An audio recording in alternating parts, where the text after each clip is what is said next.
Hey guys, in this video, we are going to show you how to become an admin in Blox Fruits. If you are looking to gain admin powers in Blox Fruits, it is important to know that there are no shortcuts or cheats that will work safely. Admin privileges are reserved for trusted players who have proven themselves within the community or the development team. Here are the main legitimate ways to earn these special permissions.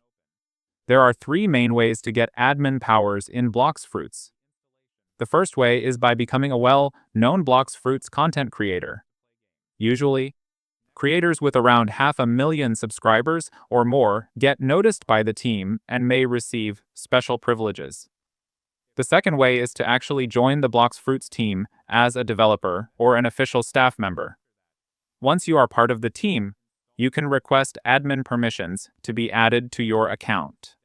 The third way is through connections, building genuine relationships with the game owner or co-owner. Earning their trust and maintaining a good bond can sometimes lead to admin access.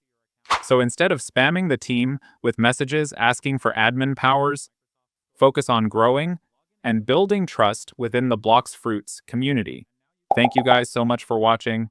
I hope you got some value. See you in the next one.